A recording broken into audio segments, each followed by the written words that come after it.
In the celestial realm of Takamagahara, where the heavens shimmered with divine light, Amaterasu Omikami, the great goddess illuminating heaven, reigned supreme. Born from the left eye of her father, Izanagi, the creator god, she was the embodiment of the sun's warmth, her radiant presence bathing the upper and middle worlds in life-giving light. Her long flowing hair glowed like molten gold, and her serene countenance reflected the purity of dawn. Adorned with a necklace of sacred jewels, she ruled with grace, ensuring harmony among the myriad kami and nurturing the mortal world below with her gentle rays. Her sacred mirror, Yata no Kagami, hung in her palace, a symbol of truth and clarity that revealed the heart of all things. Yet, even in the divine realm, discord stirred.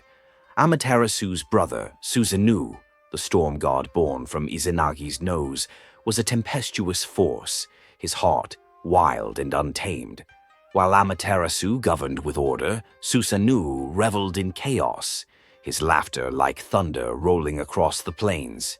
Their sibling bond, once harmonious, frayed under the weight of his reckless deeds. The stage was set for a cosmic crisis that would plunge the world into darkness and reveal the secrets of the celestial mirror. The trouble began when Susanoo, banished to rule the sea plane, sought to bid farewell to his sister before departing Takamagahara.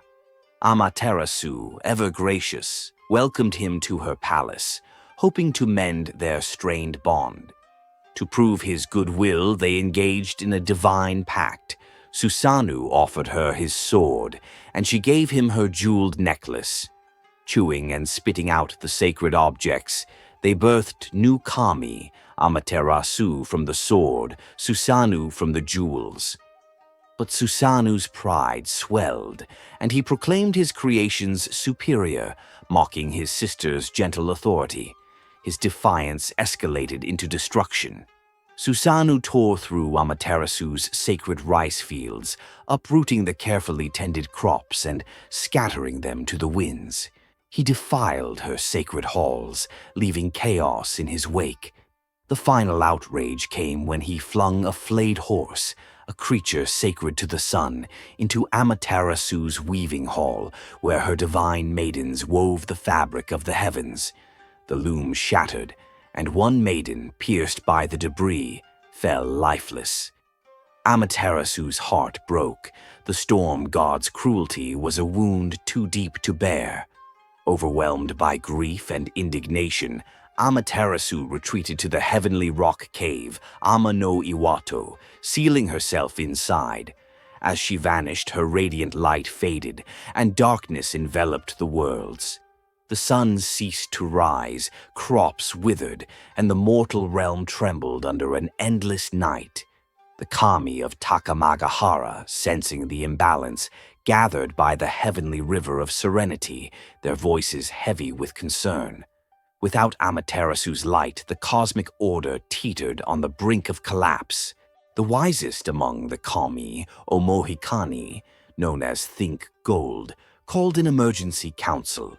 His golden eyes gleamed with resolve as he proposed a daring plan to lure Amaterasu from her self-imposed exile. The kami, united in purpose, set to work with divine haste. The air thrummed with their collective energy, a symphony of creation and hope. First, they summoned the cockerels, vassals of the sun goddess, whose crowing heralded the dawn. Their unified cries echoed through the heavens, a chorus meant to stir Amaterasu's heart. Ishikorodome, patron of mirror makers, forged a magnificent bronze mirror, its surface polished to reflect the divine light with unparalleled clarity. Tamano Oya, master of jewel crafting, wove a string of shimmering beads, each one infused with the essence of the stars. An evergreen tree was uprooted from the heavenly mountain of endless fragrance, its branches adorned with the beads and strips of blue and white paper, signifying a sacred dwelling for a great deity. Ameno Koyan, the heavenly prophet, performed a divination with a deer bone in a fire kindled from a cherry tree, chanting sacred words to invoke Amaterasu's return. Amino Futudama, bearer of heavenly jewels, held the adorned tree aloft, its mirror gleaming like a second sun. Meanwhile, Amino Tajikarao, the strongest of the kami, positioned himself beside the cave's entrance, his muscles taut with anticipation. At the center of the plan stood Ameno Uzume, goddess of the arts, her spirit as vibrant as the dawn. Adorned with ferns and a headdress of dog-bane flowers, she climbed onto an upturned wooden tub, transforming it into a stage. With a rhythmic stomp, she began to dance, her movements wild yet graceful, her bare breasts swaying as she whirled. The percussive beat of her feet echoed like thunder, and her dance grew hypnotic, drawing laughter and cheers from the assembled kami. The heavens themselves seemed to pulse with her energy, a celebration of life and creation that defied the darkness. Within the cave, Amaterasu stirred. The cockerel's crowing pierced the silence, and the rhythmic pounding of Uzume's dance resonated through the stone. Curiosity tugged at her heart. The kami outside claimed a new deity. More radiant than she had arrived in Takamagahara. Could such a being exist? She peered through a crack in the cave's entrance, her eyes catching the mirror's reflection. The image was breathtaking, a goddess of unparalleled beauty, her form aglow with the light of the sun itself. Unbeknownst to Amaterasu, she gazed upon her own reflection, the celestial mirror revealing her true divine essence. As she leaned forward, entranced, Amino Tajikarao seized the moment. With a mighty grip, he grasped her hand and pulled her from the cave with such force that the heavens shook. Ameno Futodama swiftly wrapped a shimenawa, a sacred hemp rope, around the heavenly rock, sealing the cave's entrance to prevent her return. The moment Amaterasu emerged, her light flooded Takamagahara and the mortal world below. The sun rose once more, crops revived, and the balance of the cosmos was restored. The kami bowed deeply, their voices rising in praise of Amaterasu's greatness. But the goddess, still shaken by her brother's betrayal, turned to the mirror that had drawn her out. Its surface shimmered with secrets, reflecting not just her form, but the truth of her power. The celestial mirror, Yata no Kagami, was more than a tool. It was a vessel of divine clarity, capable of dispelling illusion and revealing the heart of existence. Amaterasu realized that her retreat had been a test, not just of the kami's devotion, but of her own resilience. The mirror had shown her that her light was eternal, unquenchable even by her own sorrow.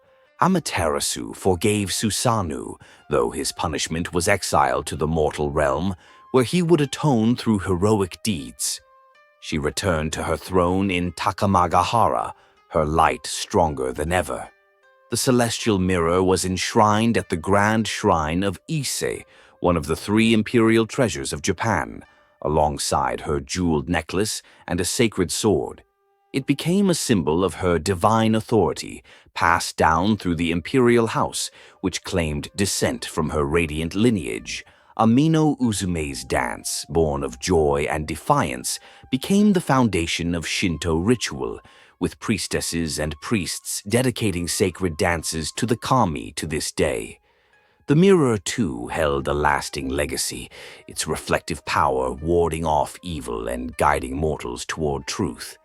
Amaterasu's story, etched into the Kojiki and Nihon Shoki, became a cornerstone of Japanese identity, her light a beacon of hope and renewal. In the modern era, Amaterasu's presence endures. Her radiance is felt in the rising sun that greets each day, in the golden fields of rice, and in the quiet reverence of Shinto shrines. The celestial mirror enshrined at Ise remains a sacred mystery, its surface said to hold the secrets of the divine. Artists depict her in flowing robes, her form a blend of human grace and celestial fire, while storytellers weave her tale into anime, literature, and art, ensuring her legacy shines as brightly as the sun itself. The story of Amaterasu's retreat and return is a reminder that even in the darkest moments, light can be restored through creativity, unity, and the courage to face one's own reflection. The celestial mirror, a symbol of truth, reflects not only the goddess but the enduring spirit of those who honor her, from ancient kami to modern worshippers, all bound by the eternal cycle of day and night.